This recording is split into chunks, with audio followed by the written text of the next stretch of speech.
Good evening and welcome to the Greenfield Public Schools School Committee meeting for Wednesday, January 13th, 2021. At 6 p.m., this meeting is being held fully remotely in accordance with the Governor of Massachusetts March 12, 2020 order suspending certain provisions of the open meeting law, GLC 30A, Section 20. We will move right into the roll call and call to order. Please, Secretary Johnson-Musad. Member Karen. Here. Vice Chair Ekstrom. Present. Member Hollins. Here. Secretary Johnson-Musad. I'm here. Chair Poyetti. Present. Member Wall. Here. Mayor Rita Gardner. I saw her, but She's here. okay, she is here. We're all present and accounted for. Wonderful. So we call the meeting to order at 6:01 p.m. And the first item on the agenda is the approval of minutes. Motion to approve the minutes of December 9, 2020. Let's so we have I want to go through before we take the motion. I'm sorry, Member Hollins. What I'd like to do, I'm seeing minutes from several meetings, and I'm hoping we could just use one motion to approve them all, if that's okay, or try anyway.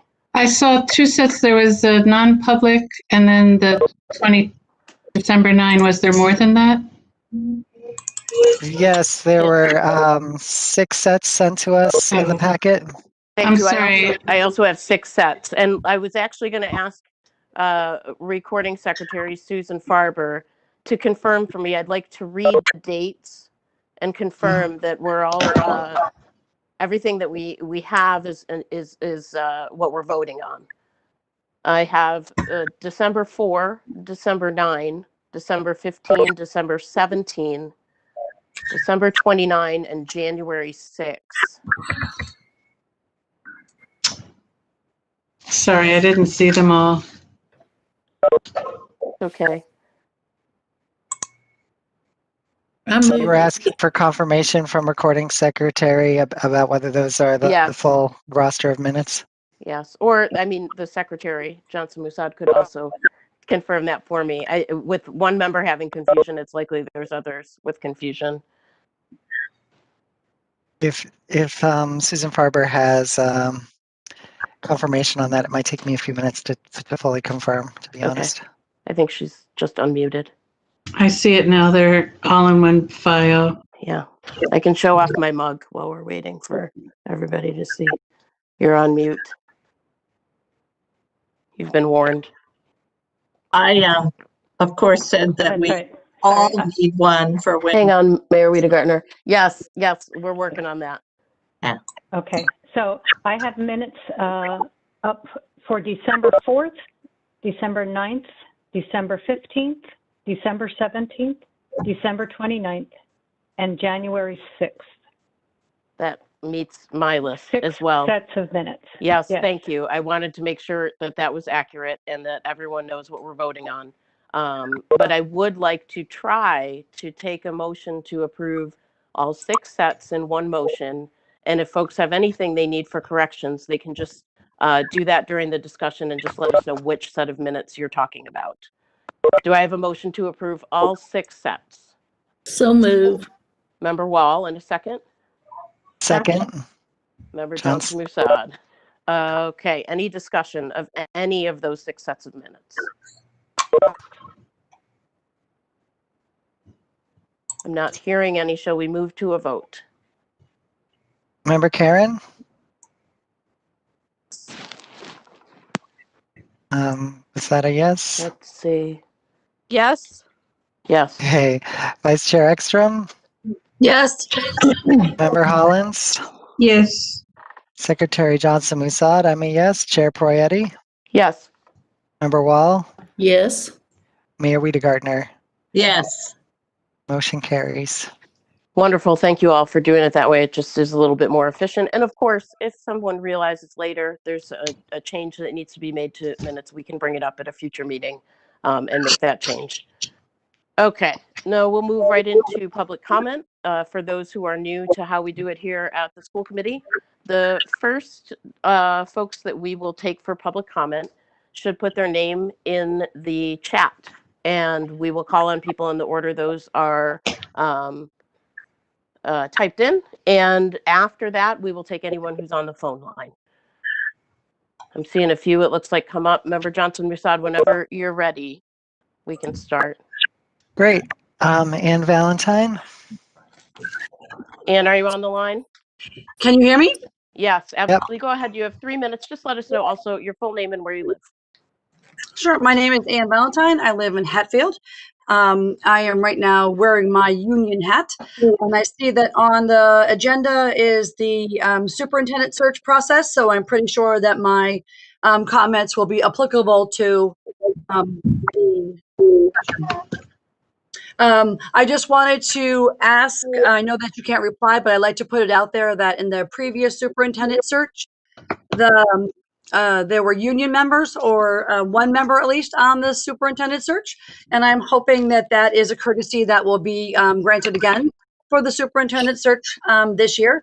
There was also just a regular teacher representative as well. So I'm just hoping that that courtesy will once again be extended to a member of the union as you move forward with your search. Thank you. Thank you for your comments. Susan Borgaftic? Thank you. Susan Borgaftic, are you on the line? Yes, I am. Unfortunately, I've lost my video, so I'm not sure what happened. But I am also. Now we lost your audio. I think we've lost your audio. Okay, now we go. There we go. Okay, go ahead. I'm also commenting on the superintendent search. And where do you live? I live at 45 Forest Avenue. Oh, just the town. Greenfield. In Greenfield. Okay, thank you. I just want to encourage the committee to have as broad a grouping of people involved in that search as possible, including parents of special needs children, parents from each of the school categories, if not each school, and parents of color. And I also support the previous caller's mention of union members, but just to make sure that every constituency that's involved in this process is represented so that we have someone who really speaks for the whole community. Thank you. Thank you for that. Do we have anyone else? No one else in the chat, Chair Peretti. Okay, thank you. So now anyone who's on the line with us by phone or can't otherwise indicate in the chat that they're interested in public comment, go ahead and don't be shy. Let us know.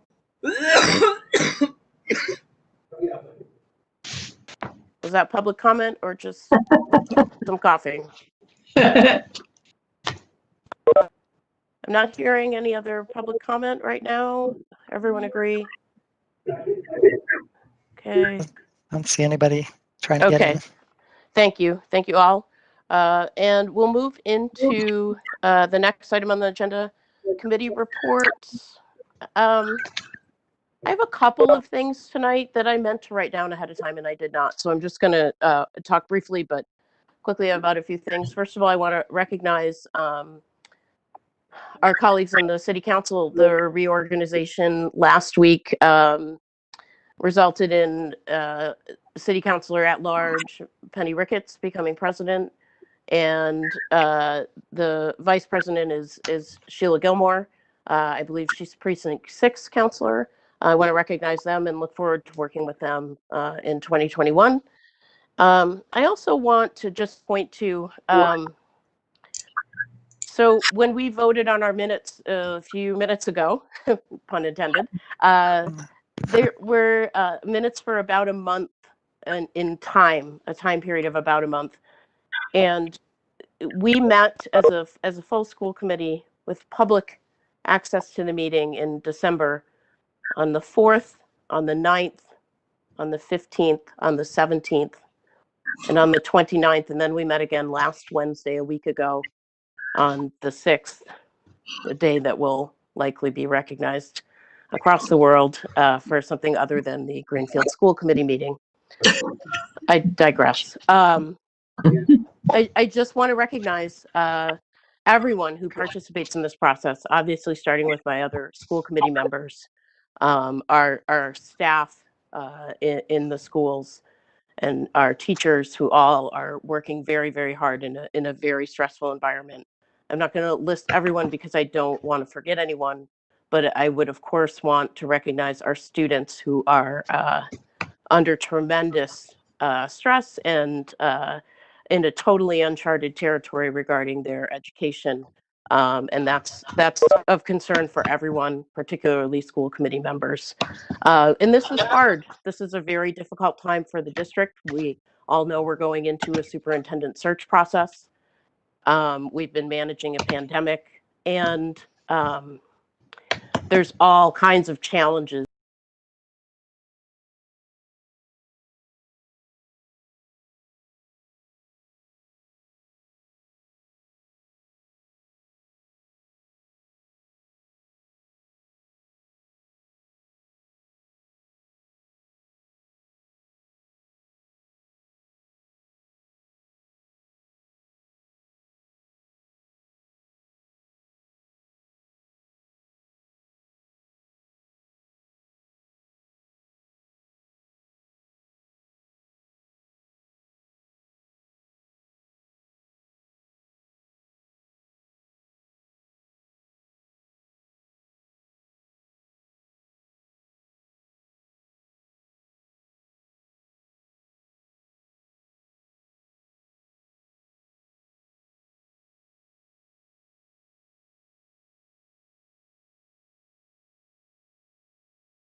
Salvation Army. They're now doing a project of sending Valentine cards to the elderly at local nursing homes. And then for GHS TV, Mr. Leo Wolf and his class has published 4 editions of The Wave, an online media school website. Students, including me, have written articles and created videos about the Greenfield community.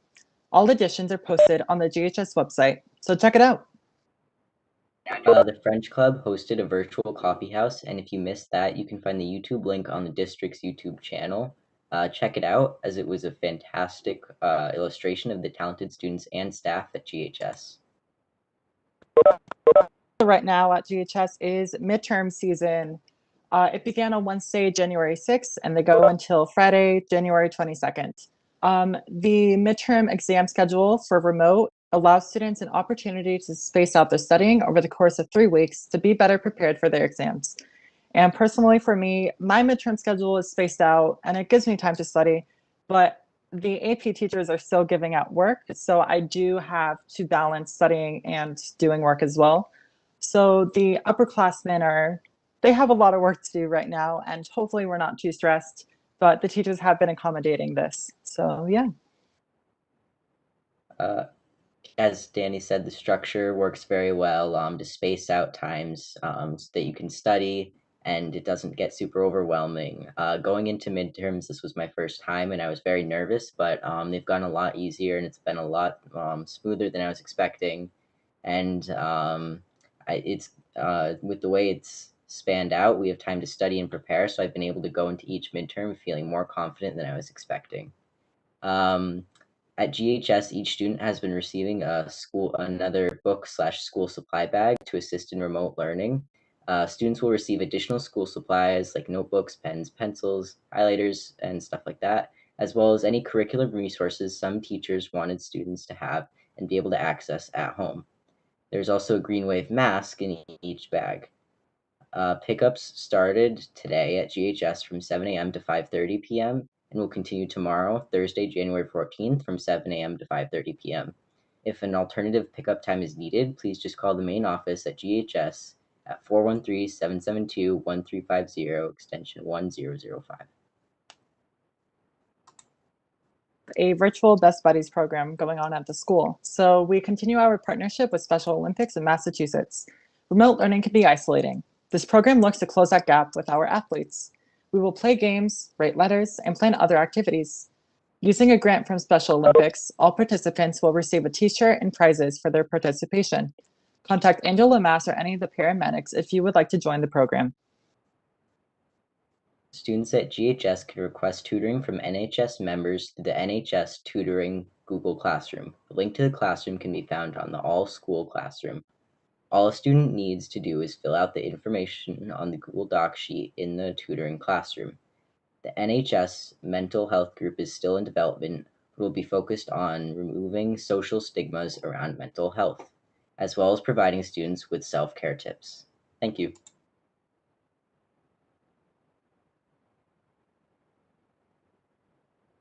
You guys are all done? Yes. Okay, awesome. I don't know about everyone else, but these guys have become like the highlight of our meetings. I think it's pretty exciting. I love the back and forth. I love the information. Thank you both for being here and being so consistent about being here. It's great to have you. Thank you. Thank you very much.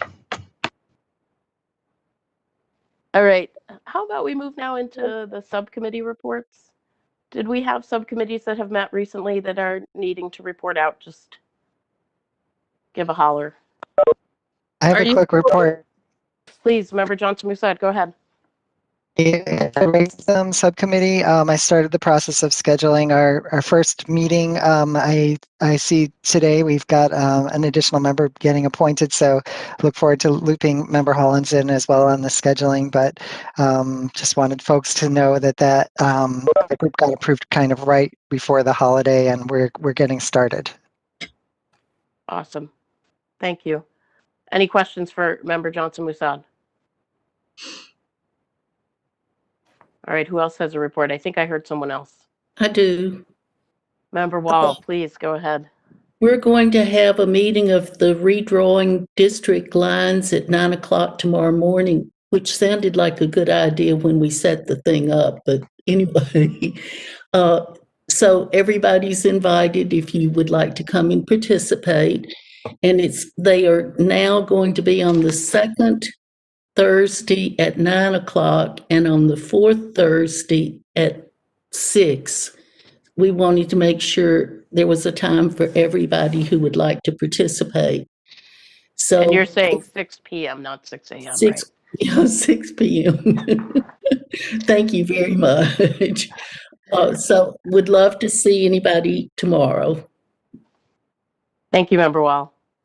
Any questions for her? Any other subcommittees that need to report? Okay, seeing none, we are now into the thick of the agenda. Budget review, fiscal year 21 and fiscal year 22. Let's see. Andy, ask Andy. Andy, are you on the line? Andy Yes, I Paquette? am. Yes, I am. Mr. Paquette, thank you for joining us this evening. Not a problem. Are you able to give us an overview of what you've provided in terms of budget information? So what was included for the 21 was a document that was originally intended. Recognize it's not what you're normally used to seeing. It was originally intended for a budget finance subcommittee meeting that we had never scheduled. Obviously, with everything going on, it's totally understandable. But I'll share as far as 21 goes. The expenses that, if you remember, we were kind of having a placeholder of some expenses that we were waiting for to see if the city's CARES would cover it. I'm happy to report that it got approved. So we are in the process of reclassing those expenses. That is going to do is that is going to increase our available balance in school choice. So that is good news. So yeah, I mean, and also if you look and see some of the trends on spending with being remote, we're going to have some funds in lines that we could potentially realign for future use and or as has been done in the past, year-end reclasses to carry funds over in their allowable revolving accounts that we're able to do. We've had some discussions. I know Member Hollins and I have had discussions electronically regarding the reporting that had been requested and voted on by the committee that has never, formally, in particular regarding revolving accounts. I've been working with the business office to get it to that point that is, so that it adheres to what was voted on by the school committee going forward. In addition, in the report and what we provided to the Budget Finance Subcommittee were reports regarding history of the use of revolving accounts, so that we can look into that as we begin and have begun, honestly, our FY22, I'll say, preliminary budget discussions. Admittedly, I can tell you regarding FY22, what we have done in the business office in a sense is, for lack of a better phrase, I have rolled over in a sense everything as it currently stands for FY22 is if you want to think of it, it's kind of baseline. And then obviously with direction and input from administration and school committee and budget finance subcommittee to come to craft what will be our FY22 requested proposed budget. Thank you for that. So with that introduction, I do want to have a discussion. And I think it makes sense, if I am correct, and I know someone will correct me if I'm not, that we are in line to reauthorize the fiscal year 21 budget. Am I right that vote needs to take place? Yes. Yes, and okay. And admittedly, we will, and again, another discussion I had with Member Ekstrom, it'd be time, because if you remember, we had done that and presented it, and again, Right. said with no tone or criticism that when Right. real things get in the way, right, in these times, we never were able to do it back in October. So it'd be time, which we are also doing in the business office, for, I'll say, a refresh of that, so that we'll do a revision, especially in light of the fact that we have now like the verification of the city CARES funding being through. So we'll be able to come through with, I'll say, an even revised, if you will, FY21. It sounds a little Monty Python, if you ask me. Monty Python fan, I'll take that as a compliment. Yes, of course. That's how it was meant. So are we prepared for a motion? And is what you presented us this evening the revision we would want to be voting on? I guess is my question.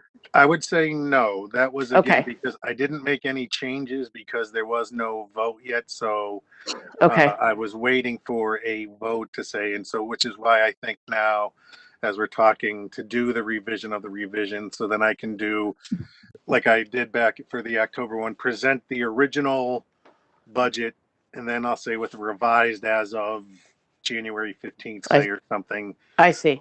To then, and also map out the changes that had occurred, and then, ask for the committee's vote on that one. Okay. So for tonight, are we comfortable just having a discussion without having a motion on the table? Member Hollins is on my screen. I see her nodding. This is her favorite type of school committee discussion. I'm aware of that. I would ask that Secretary Johnson-Musad interrupt us for any motion if we appear to be straying from what we are intending to do, if that works. Okay. Okay, my pleasure. Okay, so I will open it up for questions for Andy Paquette at this point. Do we have members who have questions? I have a question. Please, Secretary Johnson-Musad, go ahead.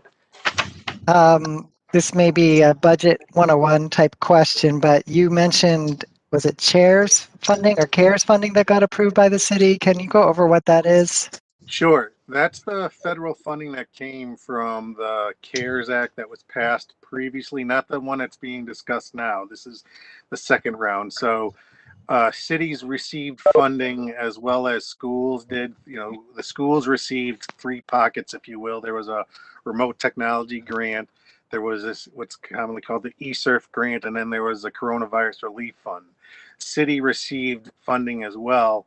The city's funding, however, was a little more restrictive, we'll say. They had to, and I'll say a credit to the city is that in addition to offering it up for what they needed for PPE on their end and other things regarding health and safety, they had funds available because one of the allowable expenses were things related to remote technology. And so what was done was when this first happened in the spring, the district at the time, purchased Chromebooks for anticipation of remote instruction with hopes and anticipation that there would be funding coming, whether it was through the grants and or through the city side CARES funding. And what happened was the CARES funding came through. It was an allowable expense on the city side. The city was able to cover the expenses for those in addition to some other things. So that's what it's from. It's from the federal monies that came in from the first CARES Act related to the COVID relief support. Thank you. Other questions? I see Member Hollins with her hand up. Go ahead, Member Hollins. Andy, thanks for your work on the budget. In many of the years in the last decade, the school committee has been able to hedge its unforeseen special ed specialty costs by paying forward, as the statute allows, summer tuitions. It's usually in the range of $180,000 to $200,000. And that's been paid, most of the years has been paid either by a balance in the school committee budget or appealing to the city council for some funding they have set aside for special ed backup.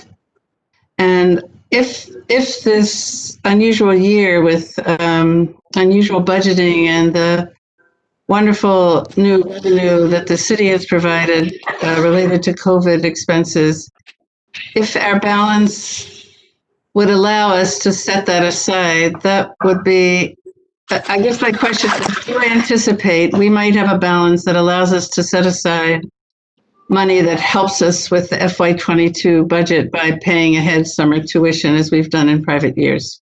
Absolutely, I would say, and there are different mechanisms. I know that's been a practice there. Other things could be, there's the amount that you're allowed to carry over in circuit breaker. So just for bookkeeping purposes, for example, I know this year when I came on, we did not pay for the summer tuitions, but what we did was we had more that we carried over in circuit breaker. So the net impact was the same in helping out the subsequent year. So I do anticipate being able to do something along those lines, whether it's prepay or carry over for FY22 as well. So yes, you're correct.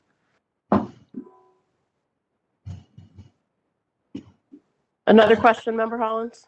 Yes, I just will say it's really hard to review the budgets without a paper copy. Maybe those of us that have small screens at home, that they could be mailed to us at least once so we can have a working document. But I do have a question. When I was able to review parts of the document you sent, I had a question and wondered if you would explain the intent of line 16, which is school-wide undistributed salary. And there's one other salary line like this that's has 347,000 in it. I don't know if this is the right place to ask, but maybe in budget committee, if those two lines could be explained, that'd be appreciated. Pulling up now. Oh. Just give me a second here. Which tab are you looking at? I would, Like at the bottom it says master, cost center sort, or DESI function sort. I found it on. It was the I first found it on line 16 of the master. Yes, master. there's something called school-wide undistributed salary. It was budgeted at 55,000. There's 47,000 balance. I'm just not sure whether that's what we anticipate, what it is anymore. So that 55 was related to, when we look at the budget, the undistributed category. I agree, that's a misnomer. That's something I think from the conversion to munis. But that 55 was set for, and why there's a charge there, it could be, it needs to be reclassed, but that 55 was the local appropriated amount for the assistant superintendent of curriculum. Yeah, so again, I would agree that that's what it was for. Why there's a charge, since we don't have one, that clearly, I'll look into that, and we might end up having, I would say, all intents and purposes, have to do an expense reclass. The other one that I believe you're talking about was down in the $300,000. I think it was in like the legal settlement area.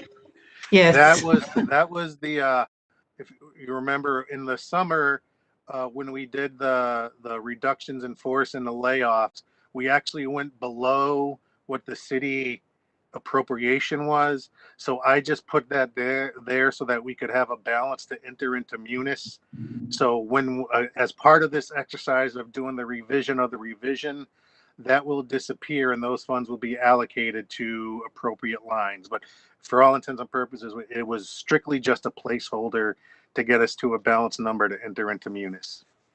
It caught my attention being called legal settlements, and I thought, what if we settled them? No. I have one other question. We have a few critical positions that are unfilled. The one that crosses my mind is we had an assistant director of special ed who became our director, leaving that position unfilled. So the director's doing two positions, and we're very aware we need administrative attention in special ed.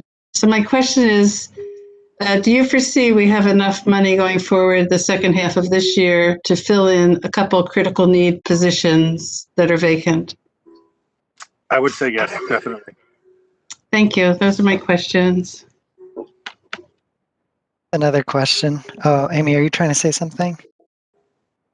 Thank you. Wait, you're on mute, Chair. I'm gonna need the mug. I did see the mayor with her hand up. Mayor Wiedegartner, did you have? No? Okay. No, I probably was, whatever. Okay. Secretary Johnson-Musad, you go ahead. Yeah, I guess I'm getting close to my second, I don't know, maybe I'm at about a year and a half as a school committee member. So I'm still a little fuzzy not being on the budget subcommittee, how this all works. So what are the main milestones of the next tasks for the school committee? It sounds like we need to update the FY21 budget and then start working on FY22. But what will be the kind of like main meetings and steps along the way? So from my point of view, what at least my experience has been that, a lot of this work and direction will be provided from the Budget Finance Subcommittee in discussions regarding FY22. We have had meetings and discussions with the city, actually just this past Monday, regarding the picture of FY22 as a whole, including the city side. So, in light of the fact that based on the current and unique situations we find ourselves in with 21, with the fact that we are hearing that, and all signs point to yes, that there's going to be a second round of CARES funding with the new administration down in DC. and even that, those funds they're talking about being even three times more than what we got this past time around. So there's those types of discussions, but right now it's kind of with direction from the Budget Finance Subcommittee, and then I guess working with administration regarding their needs. I mean, I'm a fan, honestly, even though we find ourselves in these very unique times of still developing the needs-based budget as to what it is that is needed based on administrative input. And then the discussion starts regarding, how close we could get to meeting those needs, and then even having discussions regarding, whether it's prioritizing the needs, and what have you. So I'd say the next steps from my point of view would be Budget Finance Subcommittee, and then working with administration on getting from them their FY22 needs. But like I said, for all intents and purposes now, I have, for lack of a better phrase, a baseline level service budget based on what FY21 is now. And when you say needs-based, does that mean identifying what the school district's needs actually are and what they would cost, and then prioritizing back from there, given any resource limitations?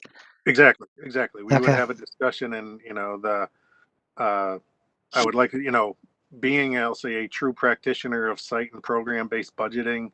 The administrators with budget authority would be the ones, in my opinion, that would be presenting, to us as to, and prioritizing their needs. And then obviously school committee, and with all the standard things, I'd say from my point of view, of making sure it aligns with strategic planning, district improvement, school improvement planning, and needs based on data, that we would be presenting that to the committee as a whole for A, understanding, and B, subsequent approval in some manner based on funding availability. You're correct. Thank you. Thank you. Other questions? Yes, Ekstrom. Member Ekstrom, go ahead. So I do want to say out loud, and it's going to be obvious, this is going to be a really strange year to try and plan a budget, because, I mean, who knows? I assuming that we're all COVIDed, vaccinated, or whatever, and then it's not a threat so much as it is now. My guess is that we can look at what our budget was this year and sort of assume that for next year, but I think it's probably going to increase, because I would imagine that our students are going to need a lot more help.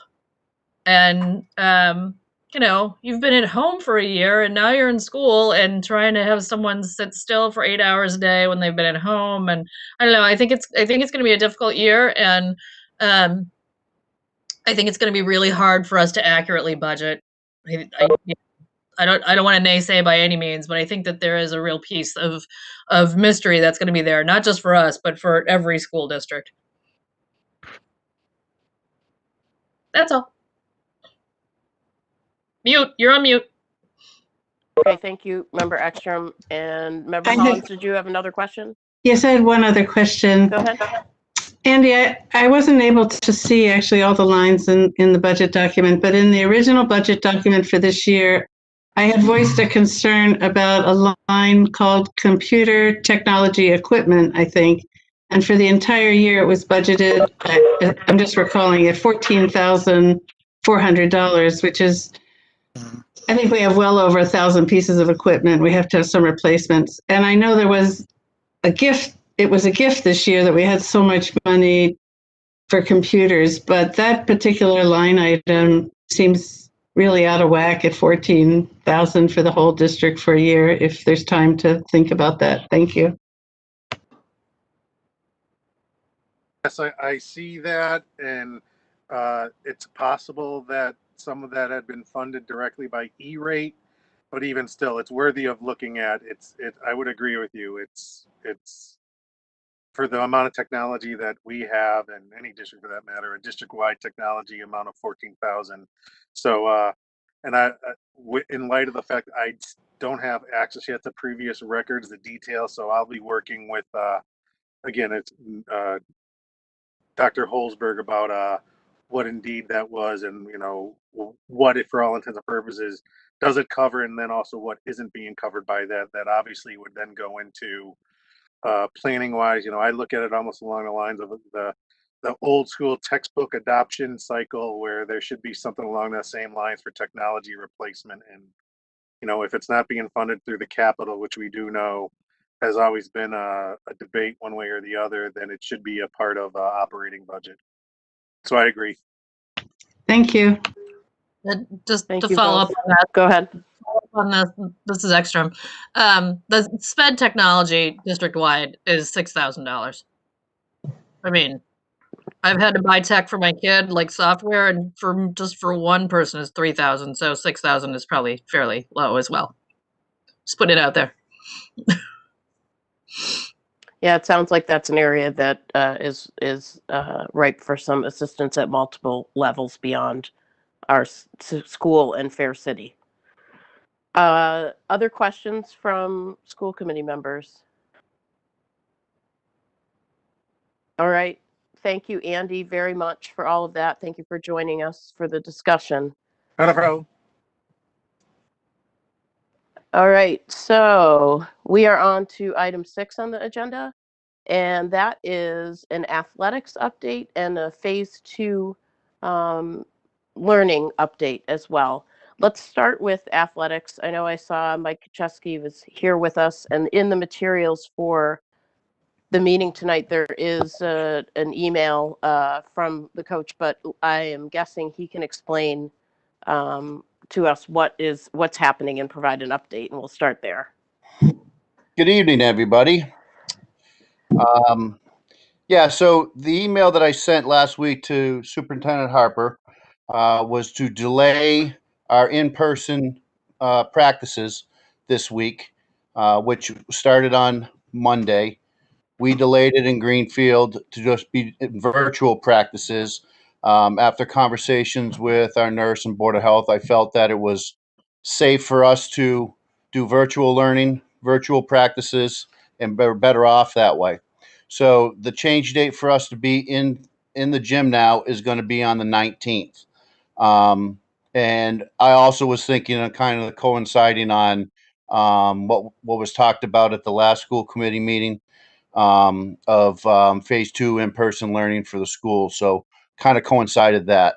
And also my decision was easier to do that because we as an athletic bubble in hockey and in Franklin County pushed the date for games to later. So right now, basketball won't have, won't have games until the 26th of January, and hockey is now January 30th.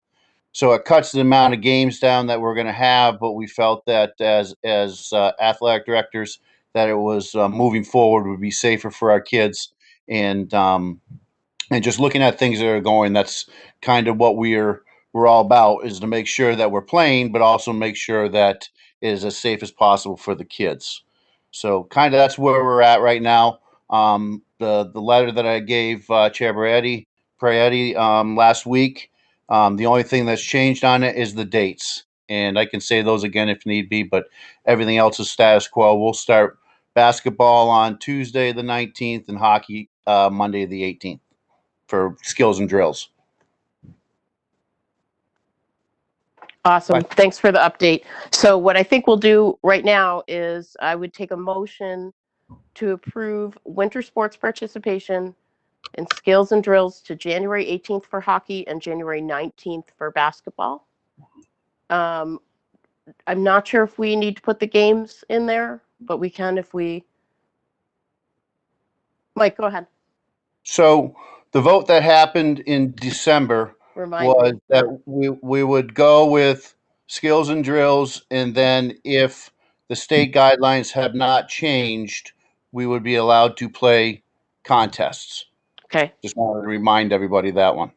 Okay. So a motion to approve winter sports participation in skills and drills January 18th for hockey and January 19th for basketball, with competitions beginning based on state guidelines. Does that work? Fine by me. Okay, great. So moved. Member Carey. Member Karen makes the motion in a second. Second. I have no idea what that was. Member Second. Ekstrom. Okay. Let's have discussion.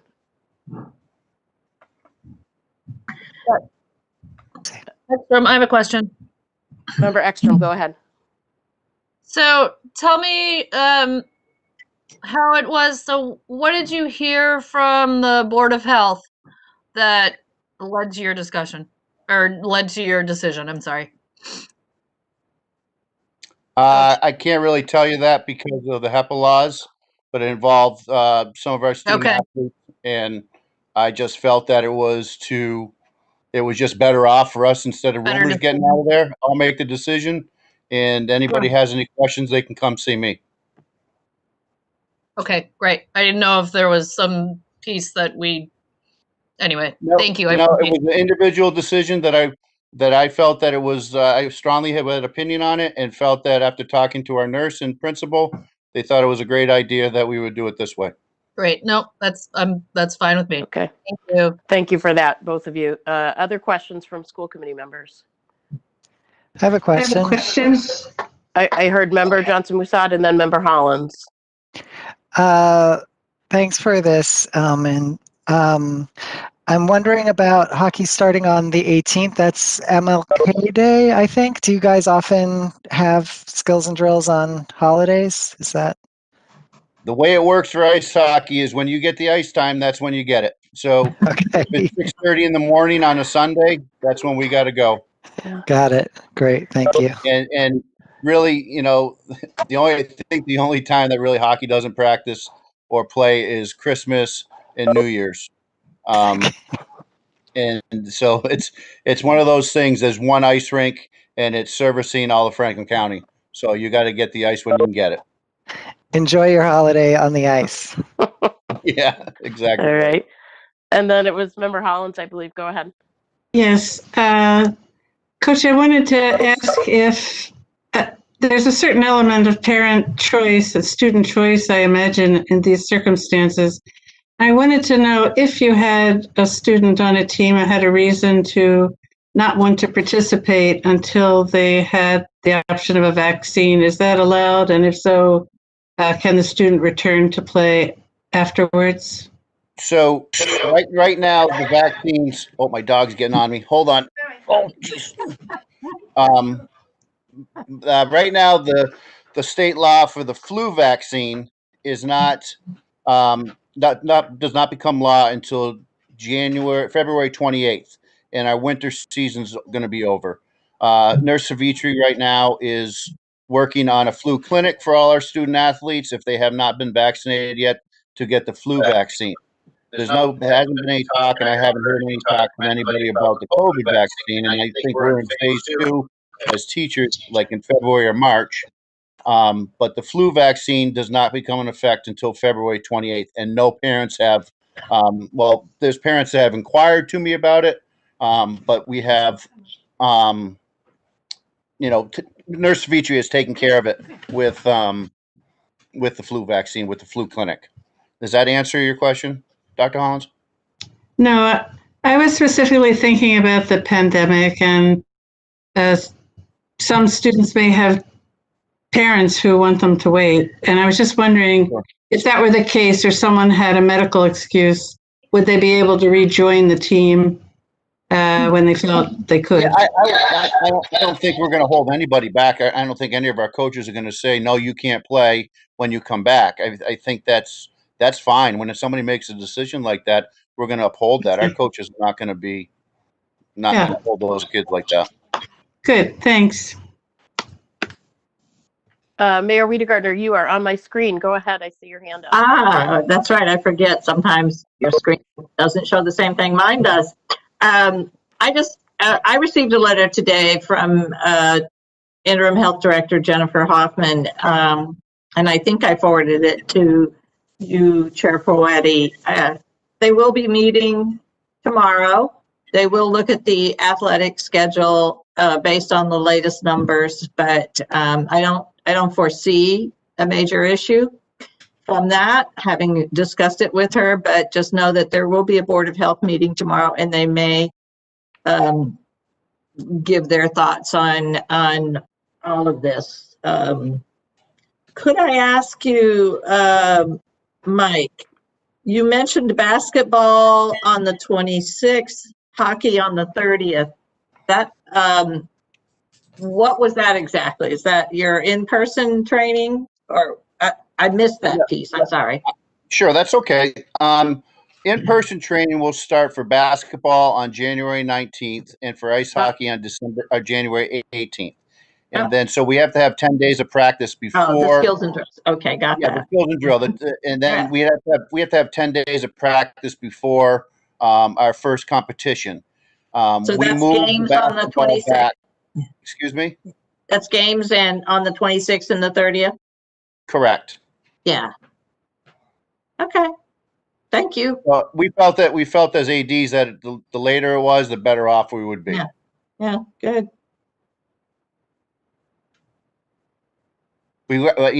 I'll just say my last thing. I said, we've got to get these kids doing something. You hear it every day, and everybody's going to shake their head and you hear it. And I'm living with two of them right now, and we've got to get them doing something.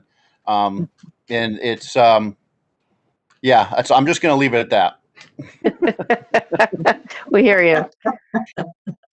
Any other questions from the school committee? Okay, so we will go ahead and move to a vote. Does anyone need the motion read again? Okay, let's go ahead and just move to a vote. Member or Secretary Johnson-Musad, please.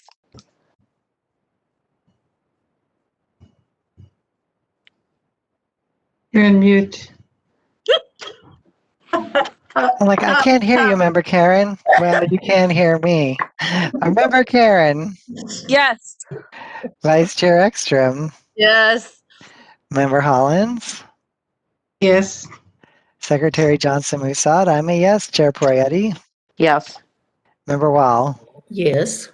Mayor Wiedegardner. Abstain.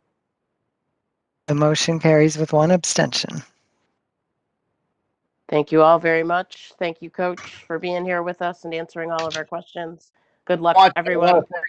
Thank you very much, everybody. And, just to let you know that we will be in communication with our school nurse and Board of Health through the school nurse at all times, and that we will communicate and we will make sure that we will keep our kids safe. So I just want to make sure you all know that. No question. Have a great night, everybody. Thank you very much. You too. Take care. Okay, so the next piece of this agenda item. Okay, I got some feedback on there. Hang on. That sounds better. Okay, the phase 2 update. With is the Superintendent Harper? Have you joined us? Is she here? I'm not sure how this is going to go, or if anything was prepared for us related to phase 2 update. Member Karen. Member Karen. I don't know. I can't speak for the superintendent, but we did have a meeting today of the joint safety, a long name that I can never remember all the words to. I call it the Joint Chiefs.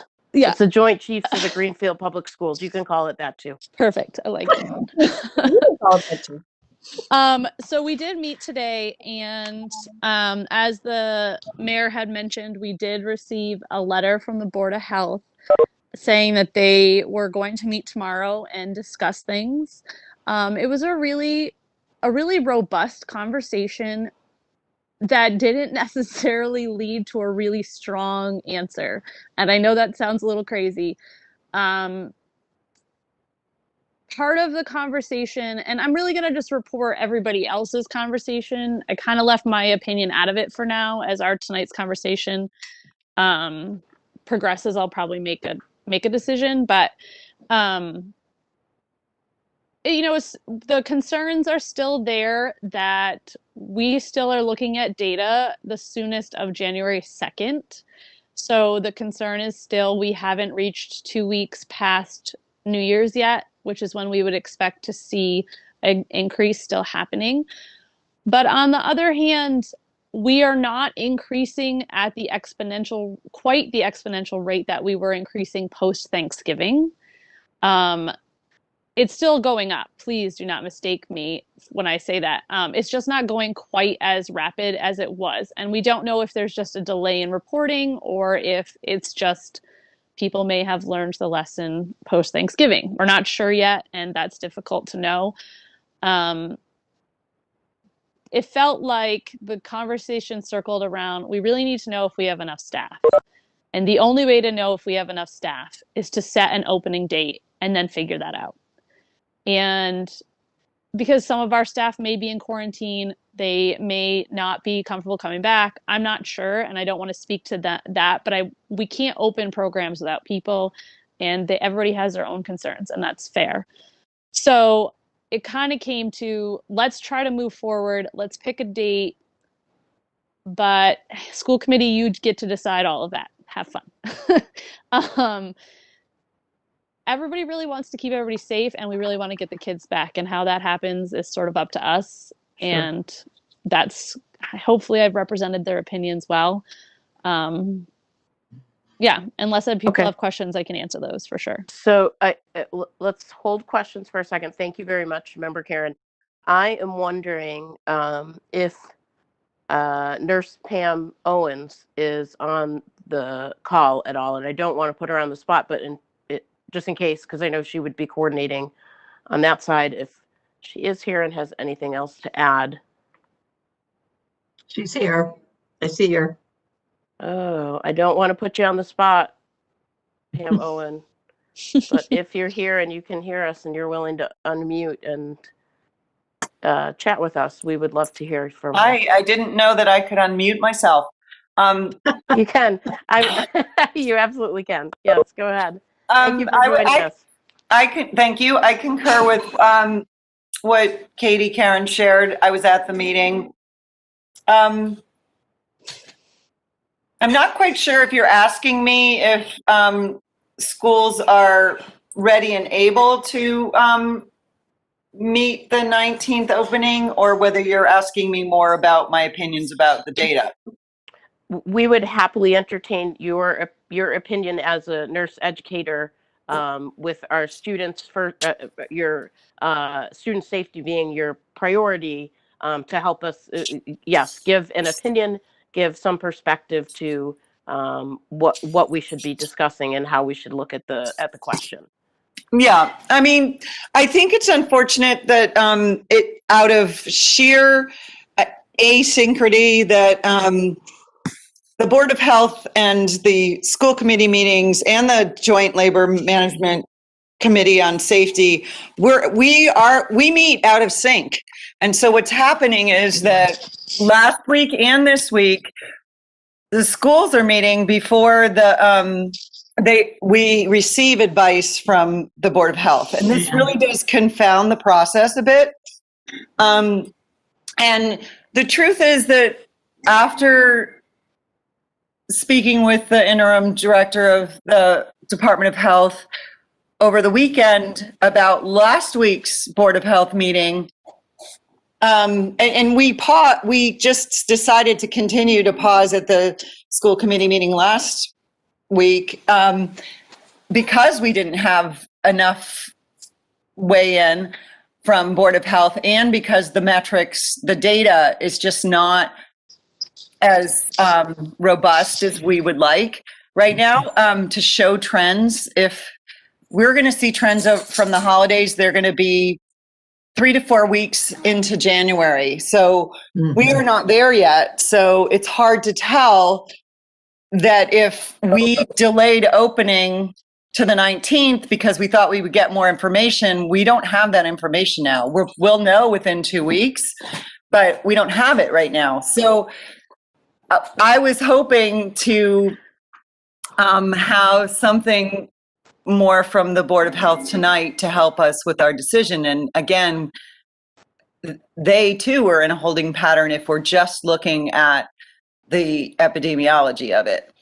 So that just makes it just puts us in a bit of a limbo position right now. And so I don't think things are worse than they've been in terms of when we initially chose to pause.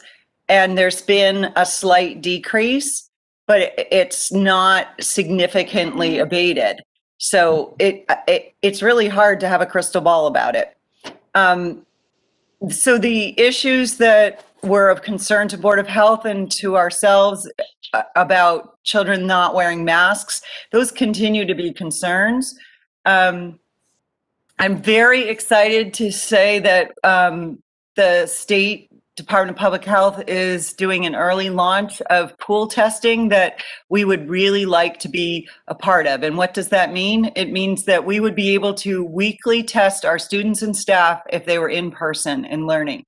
And that possibility would change the game, the rules of the game and the playing field completely. So that makes me feel really excited. So in the interim, it's really going to be this sort of every couple weeks, we have to keep looking at what is evolving and looking at the amount of spread. And what's happening with the spread is it's no longer older people's cohorts of age groups that are being affected. The most prominent group that's being affected now are 20 to 29-year-olds, and that's quickly followed by 10 to 19-year-olds.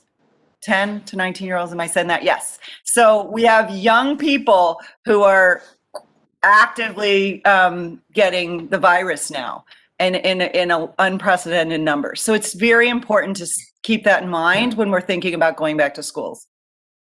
That being said, having a very small cohort of people being served in the schools, we have many of the safety measures in place to mitigate the risks. And so I can't give you like more than that. Okay. I wish that I could, but I really do defer to the public health expertise of the interim director of health, the health department. And I do feel like she is boots on the ground. And so a lot of what we look at is data that either has a 2-week lag or it's countywide data versus citywide. But they get the calls into that office for all the cases evolving. So they see the trends much sooner than any of us are going to see it as publicly reported. So I really do think that they have some but of an inside perspective on things. Thank you, Pam. I appreciate your update. So at this point, I would like to give school committee members an opportunity to ask questions of either Member Karen or Nurse Owen on any of this.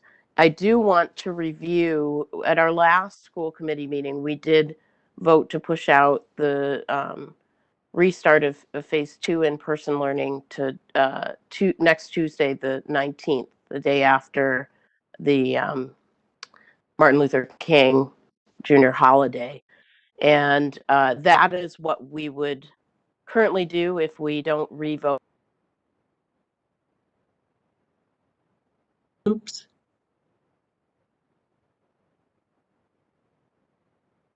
Vote on something else. We could introduce a new motion. We could let that one stand.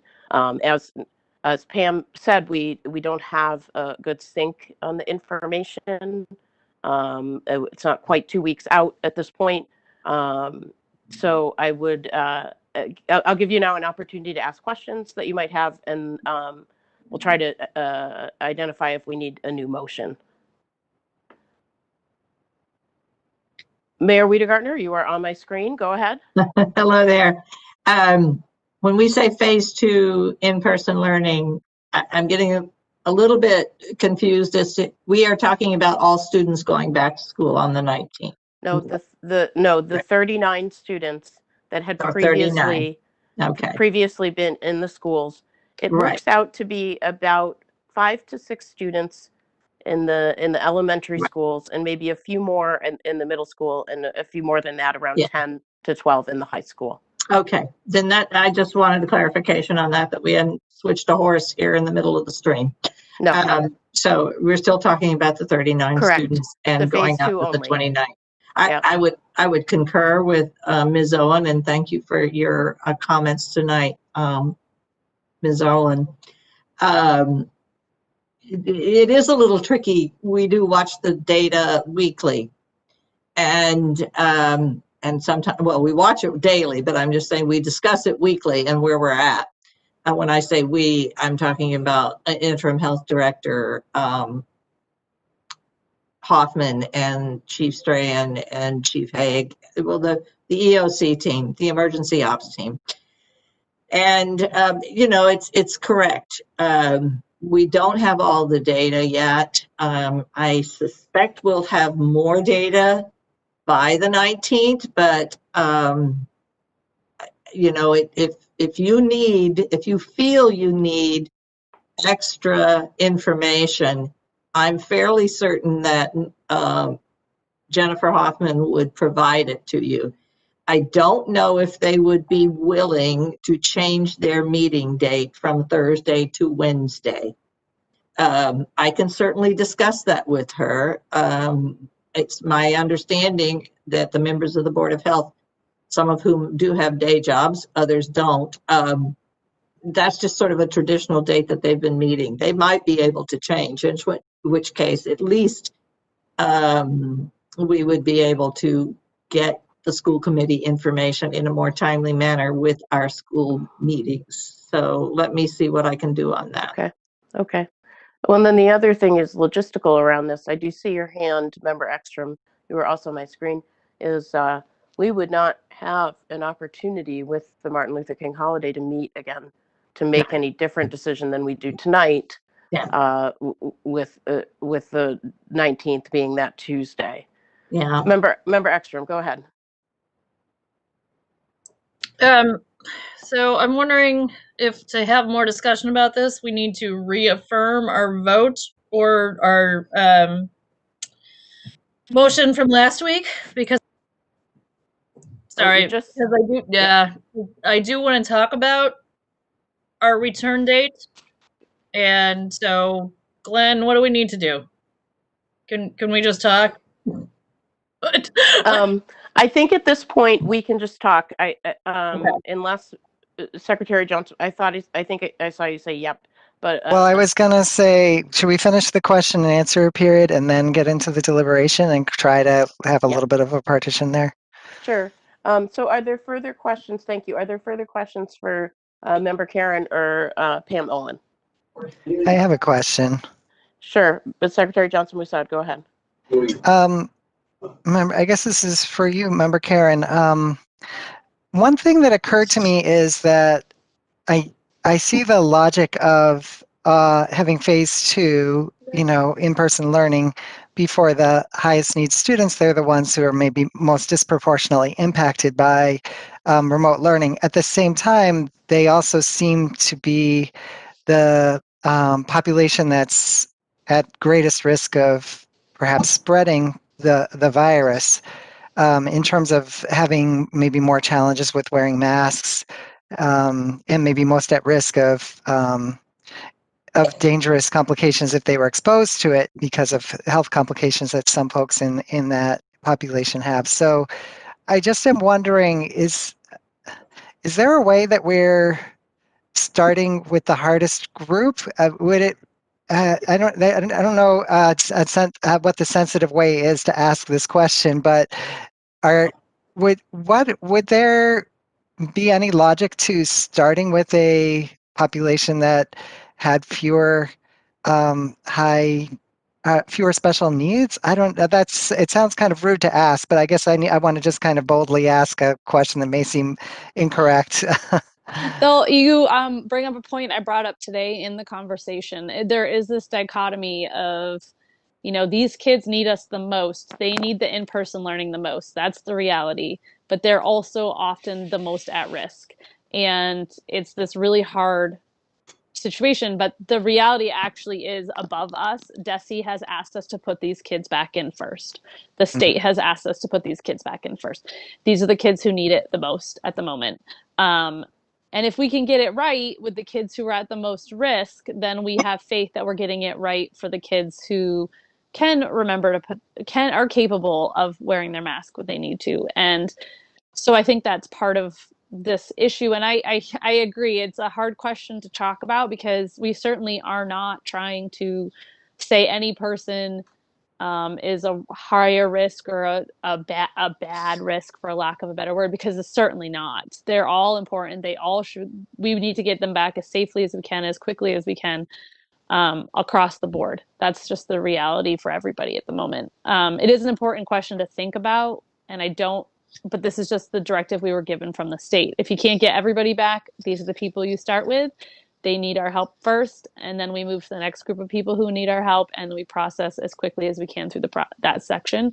Unfortunately, we haven't got any further than this yet, but that's the reality. And it is really important.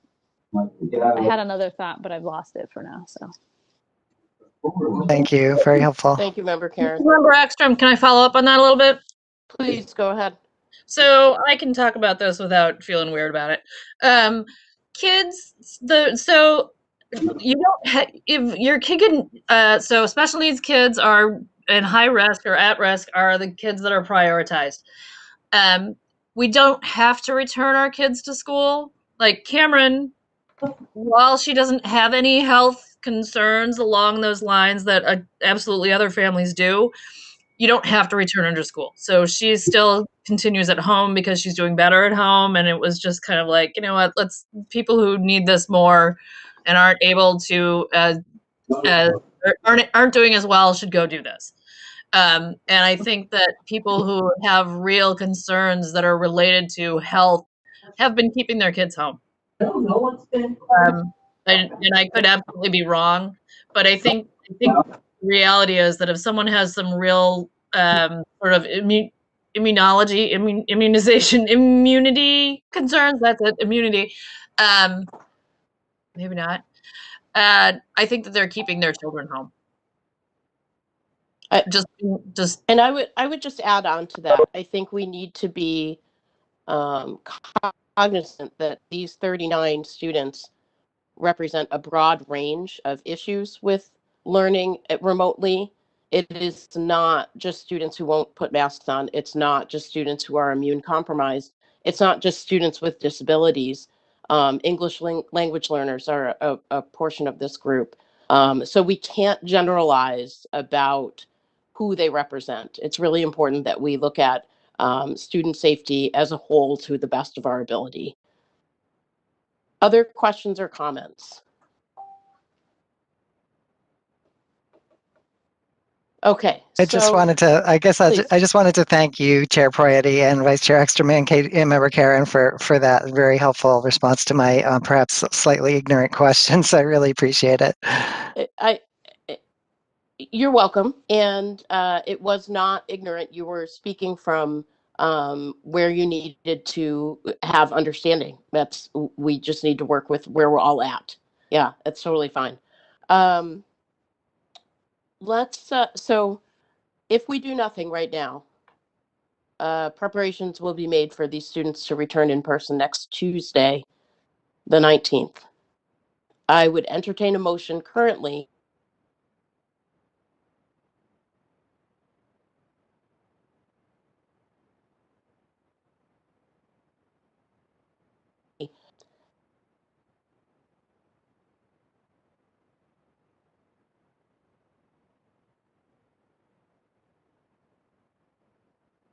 Member Jack, did I lose everyone? Can you hear me? No, Okay. we lost you. Oh, I lost you. Until just now. Yeah, something weird happened. Okay, so what I was saying is, if we do nothing, we will have these students' preparations will be made to return them to school next Tuesday. I would take a motion from a member now if anyone feels we need to do something different. And it's okay to keep talking about what you're thinking for a motion or not thinking. This is Member Karen. Member Karen, please. I think that if we're going to try to put kids back in buildings next week, I think that we should push it to the Thursday. And here's why.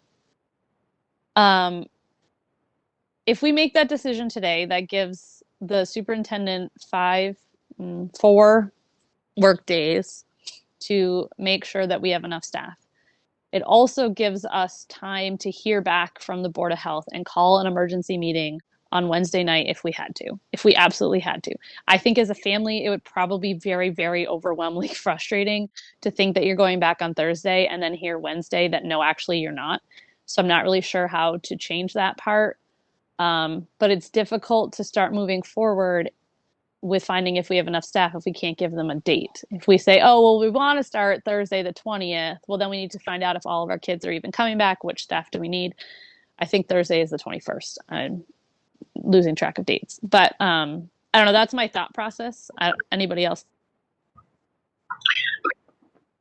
Member Ekstrom. Thank you, Member Karen. Member Ekstrom, go ahead. Well, Member Wall, go ahead. I've been yammering all night. You go first.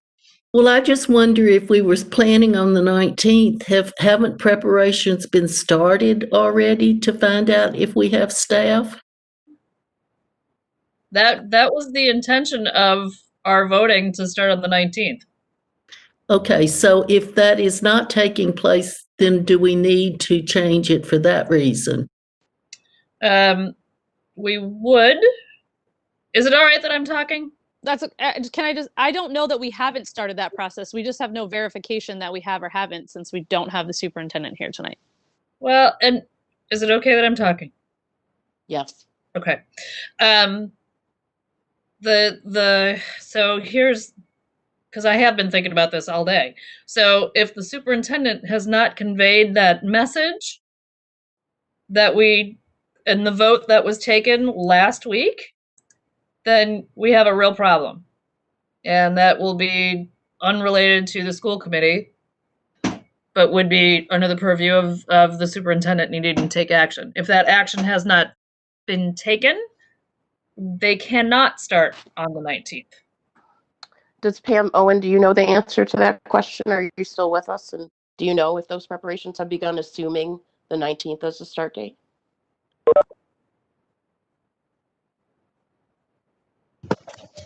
You can unmute yourself, Pam.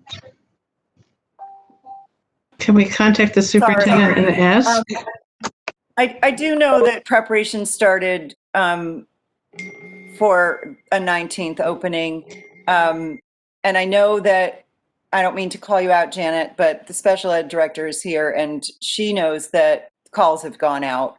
I do know that staff are regularly being reported as quarantining or testing positive in the interim since we started preparations.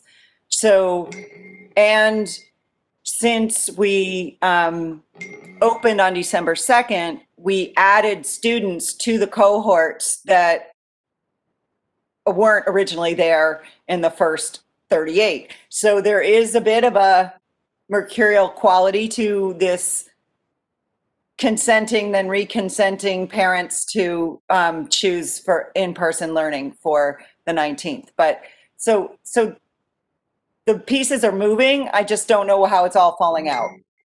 I don't know whether you want to comment, Okay. Janet. I would ask if Dr. Dickinson, if you are on the line with us and you're able to comment, I would appreciate that. Hi, I am on the line, and so I can comment. Awesome. Thank you. Go ahead. Sure. And I don't have 100% of the information that you're looking for, but I do have some of it. Principals and staff have certainly been preparing. There are certain places where we know we have potential gaps, and I've been working with, depending on the situation, the administrator and the superintendent to try to figure some of that out. So some of that is still in process. And so it may, in certain cases, it may mean that, again, depending, well, it may mean that if there's a start date of the 19th, if that stays or if it's changed slightly, staffing may affect when we actually can begin in person, but we would begin in person as soon as any gaps were filled. There is a certain piece of information that I don't know yet, which is who is quarantining at this point and what is the status in each location. So hopefully by tomorrow I'll have that information. And I think in terms of our staff ready, the agreement with the GEA is that staff receive 3 days notice. And so I think, and this is, I don't want to speak out of turn, so I'm not sure if my interpretation of this is accurate, but that like from tonight, then if the announcement's made officially tomorrow, we start next week, then we have the 3 days. But I think that was the discussion I recall from the last school committee meeting. So that's why when people talk about us not knowing exactly how many staff may not be able to come in, it's because of that notice period. Yep. So today we had an extremely well attended COVID health safety training. It was a second workshop that nurse leader Pam Owen and BCBA Celeste Lunt have provided for our district. And there were about 120 staff members. It was extremely good. And what was particularly beneficial was that our experience in December, although short, there were situations from that could be discussed to help to prepare. So I don't know that gave you the definitive answer that you want, but that's where we are. Thank you. No, it's helpful to have more context. I appreciate that. Do any of the school committee members have questions for Dr. Dickinson? Would it be Member Wall, go ahead. Would it be helpful to delay it until Thursday for you, since you're the one scrambling around? I can't say it wouldn't be helpful. It would be helpful, but on the same token, I am certainly a constant purveyor of the message of how severely these students need in-person learning. So it would help because instead of delaying the start for some students and not others, we may be on an or even playing field, but say that for sure until we have more specific staff information. Thank you. So yeah, it would be helpful. I don't know if it's the most beneficial thing to do for all of the students at large who are in this group. Member Ekstrom, go ahead. Well, part of the rationale for us voting for the 19th to be the start date during the meeting on the 6th is because we were concerned that if we didn't make the decision until the 13th, then we would not have enough time to go back on the 19th. So when we made that decision, it was notice to the superintendent of, yes, we fully intend to go back on the 19th. So make sure everyone's clear on that. Okay. But however, that being said, if we need to delay to the 21st, I'm concerned that we're okay with starting sports on the 18th and 19th, but we can't actually start educating students in person until the 21st. I don't like the optics of it. I don't understand why we could have people doing close contact sports, but we couldn't teach. So that's the conversation in my head. Sure. Other discussion from school committee members? This is Member Karen again. Sorry, the mayor also had her hand up. Go ahead. Okay, and then Mayor Rita Gardner. Okay. I hear what you're saying, Member Ekstrom, and to be clear, my reason for delaying to the 21st is truly more about making sure the staff is all ready. There is the piece of wanting one more report from the Board of Health, but we have opted against what they have said before, and I don't know that we wouldn't necessarily do that. But I just think it would just give them another day to really be settled, because there are the people who are coming in and out of quarantine. Things are changing. It's an ever-moving target. But I would vote for the 19th if that's what everybody feels is the right decision. I'm not against it. I just feel like let's give them an extra day or two. It's more about the staffing issue, which we don't have with the sports because they're all coaches who are deciding to go or not. They have that. So that is one of the biggest differences there. Mayor Rita Gardner, please go ahead. I just want to support Katie's first comments regarding the 21st and now her most recent comments, as well as Janet Dickinson's. I really do I think we can afford those 2 or 3 days and make sure now that it's definitively, from whoever would do it, conveyed to the staff that the 21st, they have to be ready to come in. We have to have adequate staffing level. So I would be strongly in favor of changing the date to Okay. the 21st. I do sense, thank you. I do sense the committee moving in a specific direction. So I would at this point ask, before we do any further discussion, let's have a motion on the table.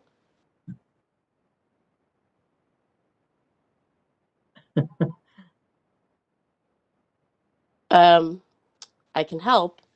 I may be able to do one. I just may Please. need a second here. I thought I might Sure. just refer back to the motion we made last time and update that. So I'm just Sure. looking for that. Okay, good. That was at the, So that would have been Okay. on 1/6. It is in yeah. the materials 1. Yes, I'm going to copy that into the chat here and then use it too. I do see chat that is not school committee members or the recording secretary. I'm going to remind folks the chat is not available. If I could shut it off, I would. It's not appropriate to have discussions on the side during school committee. Just a reminder. Chair, one suggestion I was going to have is if we can make an announcement about that at the start of the meeting, because you're absolutely right. Yeah. Yes. Yeah, and I haven't. I can compose something for you to include in your starting remarks. Thank you. Okay, so I do see yours in the chat now. Yeah. So, what if I move that we resume phase 2 in-person learning on January 21st, with the understanding that a further extension may be needed. So moved. And that was Mayor Weidegartner with a second from, I'm not Ekstrom. sure, Member Ekstrom. Just any further discussion? Yes. Go ahead, Member Johnson-Musad. I just feel like one of our jobs on the school committee as leaders in the community is to try to point out some of the systems and the larger systems and dynamics that come into play in making these kinds of decisions. And I thought Nurse Owen's comments about what a game changer the testing will be when we're able to just kind of do ongoing sampling of our school community on a regular basis. And just to point out that is the direct impact on our local community on decisions made at the federal level. And I just feel like it's important to note that dynamic our country with the right leadership could have made that investment, and we could have had that up and writing at the start of the school year, and we still don't have it. So I just feel it's important as we're making these decisions to note the larger policies and decisions that are made that impact these kinds of right down to the granular of whether we even know whether we can open on the 26th or the 28th. Thank you, Member Johnson-Musad. Further discussion? Weidegartner. Go ahead, Mayor Weidegartner, please. I would just like to say, in support of what Member Johnson-Musad just said, but we did start vaccinations today. The 21st, if I'm not mistaken, happens to be the last day that we will be doing the phase 1, which will then be followed by additional vaccinations. So to the extent now, those are all first-time vaccinations. So we go back in February for our second one. But just to know, I just want everyone to know that people in our community, many of whom do have children in our community, not all of them from Greenfield, but we know that we all go from town to town, are being vaccinated. And we will, as a city, continue to do that up through March. And I think that harkens to a brighter day. Now, I can't say that everybody who will be involved in that student cohort that we're talking about, anyone in those families will have vaccinations, but just to know that there is a little bit of a brighter horizon going forward than back in January, early January, when we made that decision. Thank you, Mayor Rita Gardner. Mhm. Other discussion? So it sounds like we're ready to vote on the motion. It's only been a couple of minutes, so I'm hoping we don't need to reread it again. Does anyone need it read again? Okay, so I saw a couple of nods. So let's go ahead and do a roll call vote, please. Secretary Johnson-Musad. Member Karen, Yes. Vice Chair Ekstrom. I didn't, oh, are you frozen? She seems to be frozen. We'll come back. No, I'm not. But come back to Oh. me anyway. Oh, you're thinking? Yeah. Okay. Member Hollins, Yes. Secretary Johnson-Musad, I'm a yes. Chair Proietti, Abstain. Member Wall, Yes. Mayor Rita Gardner, Yes. Vice Chair Ekstrom. I'm also going to abstain. The motion carries. Okay, thank you. Thank you all. Thank you especially to our staff in the schools that we put on the spot to speak tonight. I really appreciate them stepping up and giving some input into that decision-making process. Okay, so we are moving on to item 7 on the agenda, which is our subcommittee assignments for 2021. Someone's shuffling papers with their microphone on. Chair, I just want to remind you the executive session we're planning this evening, and it is 7:30. I don't know that you've made an announcement regarding. I have not made an announcement regarding that. I was kind of hoping we'd get through the whole agenda and wouldn't have to make an announcement, but we are hard stopping this meeting, the public portion of this meeting at 8 p.m. tonight to give us an opportunity to have a planned executive session that it needs to start at 8:15. So we will get through as much as we can, and anything that we don't get through this evening, we will table for our next meeting, which at the rate we're going could be in just a few days. Okay, subcommittee assignments for 2021. So a little bit about subcommittee assignments. I'm gonna ask first for Secretary Johnson-Musad to put an updated spreadsheet of this information. He's going to share it to the screen, which should work so people can see it. Thank you. I can see it. Hopefully that means everyone else can. This is slightly different than the materials that were presented for the public session in the posting in the agenda for tonight's meeting. This will go into the minutes as the updated version. It is not uncommon for certain work of the school committee to be a moving target all of the time or some of the time, and it's that way in this case as well. These are get done at the discretion. These assignments are done at the discretion of the chair, and then the chair brings them to the school committee for a vote.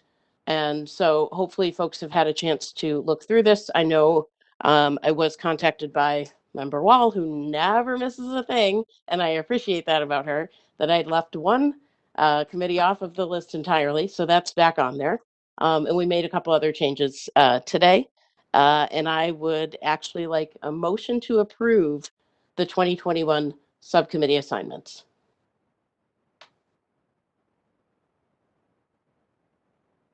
So moved. Sorry, I was on mute.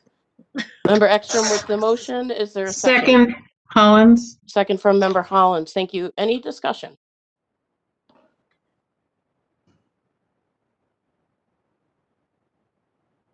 Okay, I'm hearing none.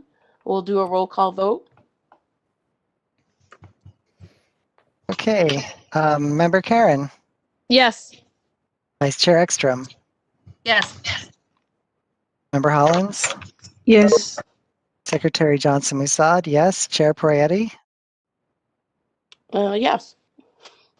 Member Wall, Yes. Mayor Rita Gardner. Yes. Motion carries. Could go on record as the quickest agenda item of 2021. It's still early, but we'll see. Thank you all, and thank you for your service. That work is important and often does not get the limelight of, our monthly or more meetings. Okay, We are next moving into the superintendent search process, item 8 on the agenda, which is a perfect segue because on the list that was in the packet and also on the list that Member Johnson Musad shared for all to see, it was identified that Member Jean Wall, will be chairing our superintendent search process. I'm so grateful that she said yes to what is going to be a huge job. And as I said to her, no disrespect to any of our other members, but I said, Member Wall, you are the most professional and kind member of the school committee. You need to be the one chairing this search. And she graciously said yes. And many people have a great deal of interest in this process. We all on the school committee have a great deal of interest. Our parents and students do as well. We're looking forward to getting started. What I am asking Member Wall to do as a first step with this committee is actually we have gone out and gotten proposals from firms to run the search with us. And we will have presentations from those folks to us and to decide on who will assist us with the search, and we will move forward for there. Folks spoke in public comment this evening about wanting to be involved and who should be involved in that process. And we will look to the guidance of the search firm that we work with to help us make those decisions. But without question, if you have seen the search processes in Greenfield or other municipalities in the past, it will be as open as we can possibly make it, as public and transparent as we can possibly make it. And because I know Member Wall and I know all of our school committee members, it will also be as efficient as we can possibly make it. And I'm looking forward to getting started. I don't think we need a motion on this. We just voted to approve it basically in the last agenda item. But I would take any comments from school committee members. Looks like the mayor and then Secretary Johnson Musad. Go ahead. I just was curious as to what the scope of work for Member Wall is. I'm hearing, I think, that she is in charge of the finding of the search firms. Does it go beyond that? Is there a choice of committee members, et cetera, et cetera? It's a little unclear to me, and maybe to others. I don't know. Thank you for that question. And maybe I'll have Member Johnson Musad ask his question first, and then we can talk about that. Or did you have a comment? It was a comment, and it was basically just that I know that, however this committee ends up getting formed exactly, obviously not all the school committee members will be on it, but I think it's going to be important that we discuss as a full committee touching on what Mayor Wiedegardner just said, the scope of work for the group, as well as, what we're looking for in a superintendent.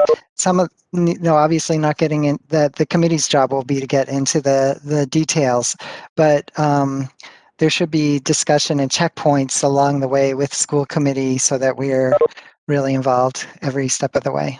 Absolutely. I couldn't agree more. And we will have the search firm to help us guide with all of those things. They will, including helping to define the scope of work for the chair and the other committee members. We are not experts on this process.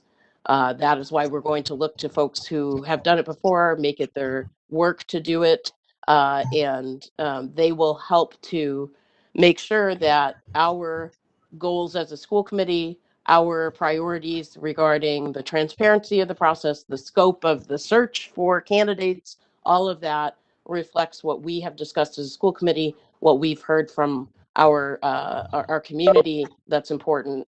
And I am certain there will be not only checkpoints along the way, but that there'll also be plenty of opportunities to find, to hear from the public directly, hear from school committee members directly what they need and want from the process. Other comments? comment from Hollins? Please, Member Hollins, go ahead. If it's okay, I'd like to say what I think the chair of the superintendent search committee does. The assignment you've mentioned is checking in with the firms that you've approached and maybe organizing for a recommendation or how you're going to hear from them.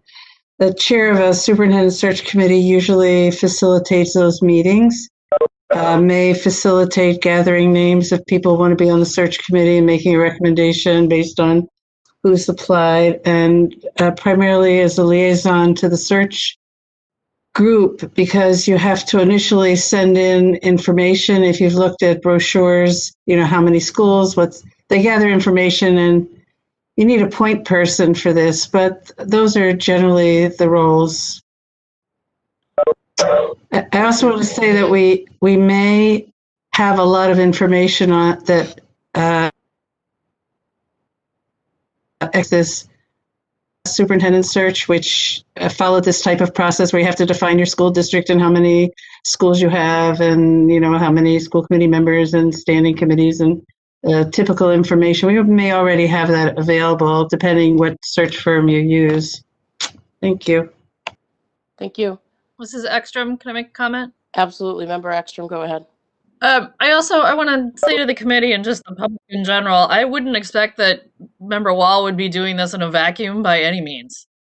If she wants some help and says, Susan, I need some help, then I will say, okay, when and where. And I expect that would be the response from everyone else as well. I could be wrong. I don't want to speak for anyone, but I wouldn't be comfortable leaving someone off to their own on this, because it's a big job, and you need people to help you out with. So that's all. One other comment. Go ahead. If it's okay, another part we haven't exactly talked about, but what goes along with this is also transition planning. Superintendents usually have in their contracts, even when you finally select someone, they may have a notice requirement. So things come up where things may not be able to start on exactly the date you thought for one reason or another. So part is also thinking how you're going to cover during a transition. That's all. Thank you. Thank you. Any other questions? I just want to say that I expect to have input from everyone in Greenfield who's interested in who the new superintendent is going to be, and I want to hear from them. So you have my email address. You're welcome to email me with your thoughts, and I will answer them. I mean, I'm honored to have this job, and I will do my best to get someone that all of Greenfield likes. Thank you. Thank you, Member Wall. I have a comment. Yes, please, Secretary Johnson-Boussat. I guess it's also partly a question, but this will be my first time being on a committee selecting a superintendent, but it's not for some of us. And I'm wondering, I know Mayor Wiedegardner's been on the committee when a superintendent has been selected. Is there anyone else on the committee who has that experience? Member Hollins? Okay, great. Thank you. I was just curious. Two superintendents search. What did you say, Member Hollins? I chaired a superintendent search once. Great. Excellent. I've had the pleasure of choosing two superintendents for the school district. So one a long time ago and one more recently. Awesome. Any other further discussion about this? Okay, so we'll be reporting back regularly. It'll likely be an agenda item on at least each regular meeting, perhaps not every special meeting, but we will continue to keep folks updated as the process unfolds. Okay, so the next two items, we have about 15 minutes left, and I think we can probably tackle these. So I'm looking at item 9 and item 10. These are both policy updates, and I'll do them, introduce both of them separately, but I'd like to kind of try to tackle them together. I think you'll see what I mean in a second. So the first one, policy EBCD. This is a policy on emergency closures. and the powers given to the superintendent regarding emergency closures. And this was used right before the holiday break by the superintendent to make a decision to shut down our phase 2 in-person learning for the students that we've been talking about tonight as well. When I looked at what the superintendent referenced, because I says policy EBCD, thankfully I don't know exactly which policy that is off the top of my head. I went to look at it, and I found this policy to be woefully inadequate for the circumstances we have currently, and it needs some updating.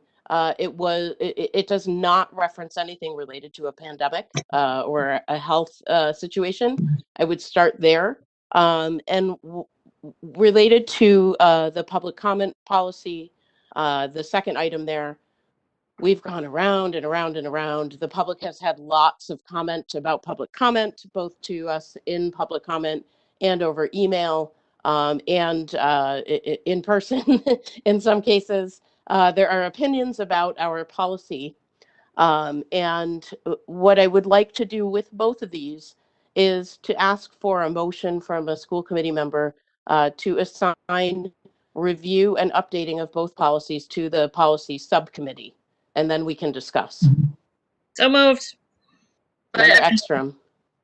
And is there a second to that? Mayor Wiedegartner. Mayor Wiedegartner. Okay, so now we can discuss. And I'll just open it up for discussion and see where it goes. Anyone? Hollins? Member Hollins, go ahead.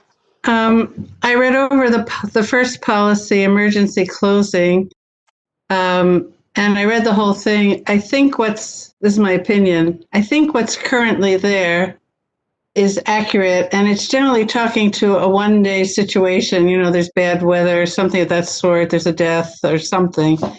And I agree with you, it's inadequate for the situation we find ourselves. What I thought was missing was something that mentions that situations may occur where the superintendent and or the school committee believe the school committee should make closure and reopening decisions, such as an ongoing public health situation or the absence of a superintendent level administrator with authority to close the schools. It occurred to me that the two situations, it's a superintendent assignment, you know, but there are situations, in this case, superintendent asked the school committee to step in. You have an ongoing health crisis. We voted to make these decisions. But another situation that could occur is if for some reason there's no one assigned at the superintendent level to make school closure decisions, other people just can't step in, and that might be the second time a school committee. So I agree with you, and that's what I think is missing. Thank you. Appreciate that. Mayor Wiedegartner, you had a comment too as well? No, I didn't. Not about that. Not about that. Okay. Other comments about the emergency closure policy or about the public comment policy? Mayor Wiedegartner. I can speak to the public comment policy. Go ahead. Yep. And I empathize with everybody in the public who feels the need to speak to the school committee, because it's important that we are able to hear from them, literally hear from them, versus emails, because sometimes people haven't been notified in time of something, or have a thought, but they haven't emailed it to us and they want to come to a meeting. This is unusual to have this many months of virtual meetings. Typically, we would be in person and people would show up.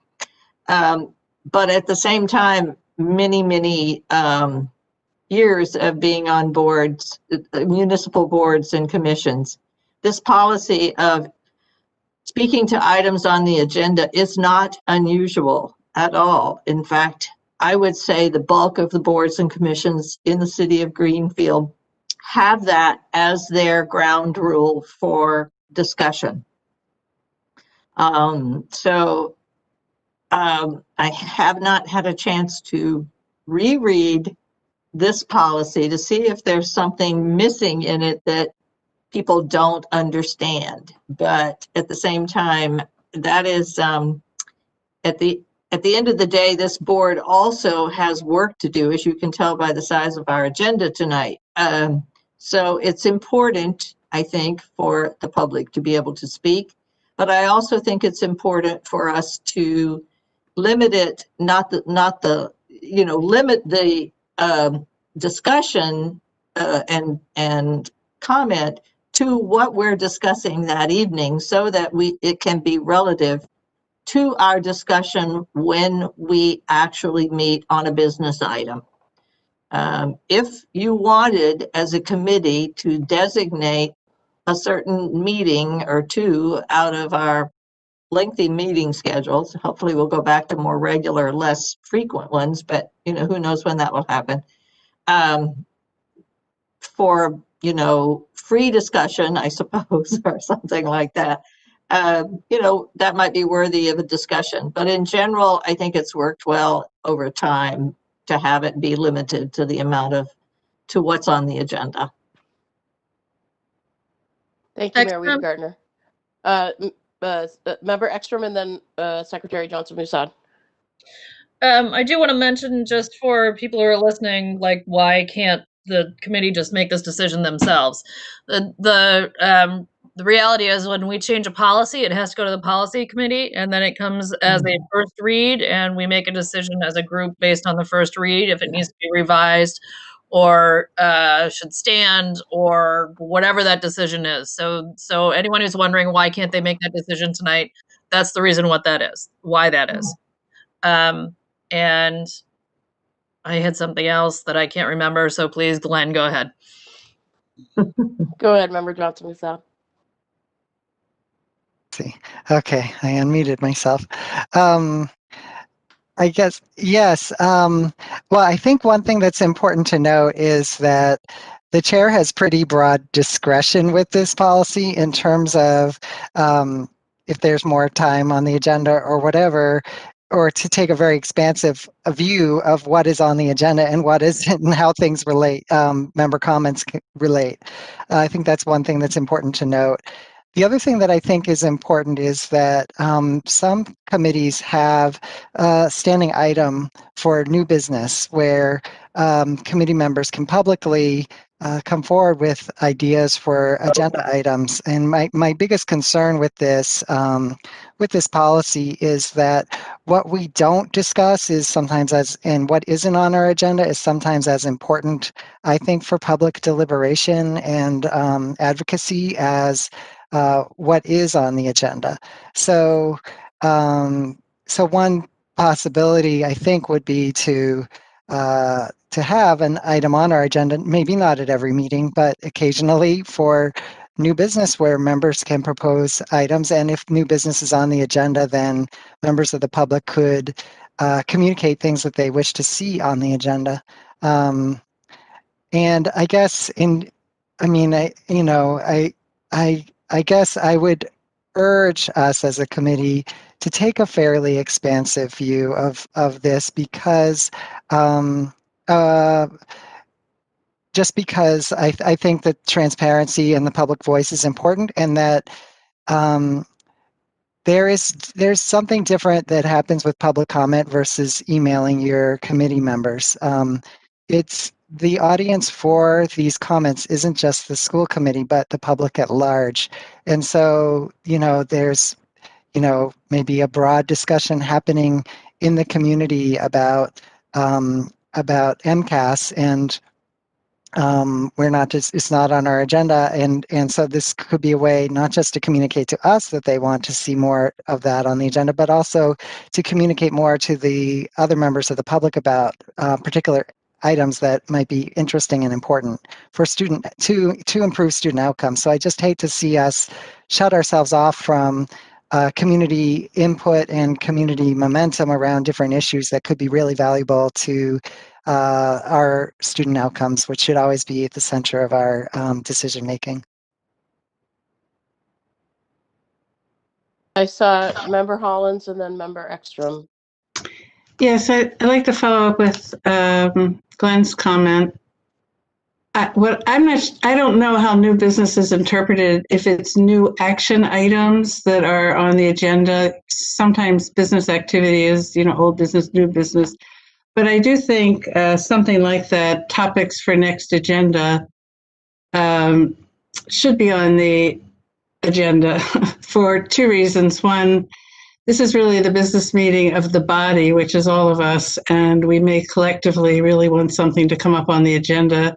When we write individually to a chairperson, any chairperson, doesn't mean we all know what any of us think, and we all might agree that something is really important. So I think since it's our meeting as a whole, it's important to have that as an agenda item. And if it were on there as, topics for next agenda, which is a quick item, at least people speaking could say, this is a topic I'd like to see you address. The other thing is, some time ago, I've spoken a couple times that I think at least we need to have a clear way that we agree to respond to people. If someone writes to us and says, I'm worried about something or other happening on the so-and-so park with my children or whatever, it just should be some way to say we forwarded your concern to so-and-so. We should at least not let community concerns just drop, even if we don't act on them. Thank you. Thank you. Member Ekstrom? I remembered the other piece I was going to talk about. So the chair and I have actually discussed this sort of off and on for a while. And what the chair pointed out today is that she feels like this is actually more rooted in something else, which could be a lack of communication from the committee or the district to the community overall. And I don't disagree with that. I think there is some disconnect between the community and the district or the school committee or whatever, that and inadvertently, not by any design or anything like that, but I do think the number of voices that we've had in response to this is somewhat indicative of that. And we've talked about ways to make it easier to meet with committee members or speak with us sort of just in general public. And I actually had a teacher recommend this to me, was, maybe once a month, one of the committee members has an open house at one of the schools and people can come over and talk to them or whatever. And you wouldn't have the full committee in front of you, but you would have sort of open access, if you will, to a school committee member, things along those lines. So I think that I agreed with Amy when she said that there's more to this than just, we want to talk more during public session. Thank you. Thank you for bringing that up. Any other further comments? Was that Member Well? Yes. Yeah, go ahead. I think that allowing the community 3 minutes to speak is not giving up much time. And I would hope that those committee members that want to talk to us the community members that want to talk to us every time about the same subject would realize that it's probably going to be 10 o'clock before we finish meeting tonight, and that they would limit it. But I kind of think that giving people 3 minutes to speak on any subject that they feel strongly enough about to come to us and speak is not a huge thing for us to give up that much time on a school committee meeting. Thank you, Member Wall. One other comment? Member Hollins, quickly, go ahead. I just want to say, if you're looking at this topic, there is another policy called communicating with the public. I don't have the number offline, but you might want to throw it into the mix. Thank you. I think it's section K. I'm not sure. Okay. Thank you for that. And this is not the end of the discussion. I appreciate that everyone had something different to add. There was a lot of thought put into that.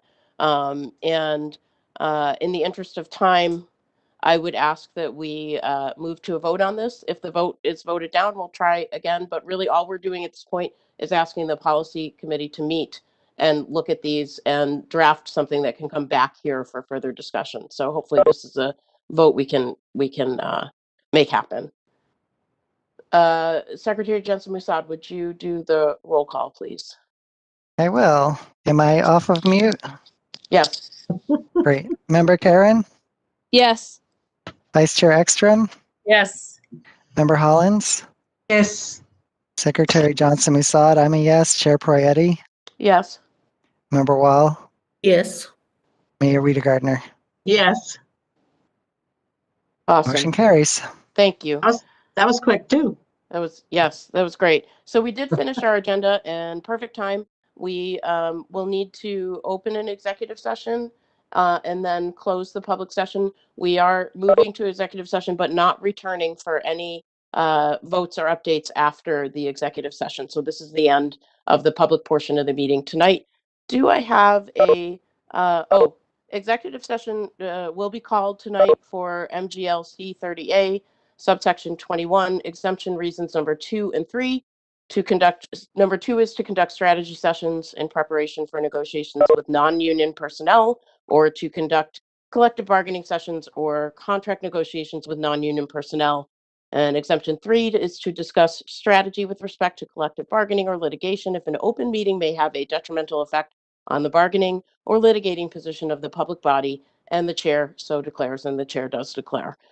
So I would ask for a motion to open the public session, please. So moved. Executive session, sorry. Open the executive session. I heard Mayor Wiedegartner and a second from Member Johnson Musad. And can I get a roll call vote on opening the executive session, please? Yes. Member Karen. Yes. Vice Chair Ekstrom. Yes. Member Hollins. Yes. Secretary Johnson Musad. I'm a yes. Chair Poyetti. Yes. Member Mayor Wiedegartner. Oh, Member Wall. Sorry. Yes. Mayor Wiedegartner. Yes. Motion Okay. carries. Motion carries. Thank you. And then motion to adjourn the public portion of the meeting. So move. Member Wall in a second. Second, Johnson Musad. Member Johnson Musad, and a roll call, please. Member Karen. Yes. Vice Chair Ekstrom. Yes. Member Hollins. Yes. Secretary Johnson Musad. I'm a yes. Chair Poyetti. Yes. Member Wall. Yes. Mayor Wiedegartner. Yes. Motion carries. Thank you, everyone. We are adjourned 8:02 p.m. I will open the executive session for the members now. Please be on by 8:15.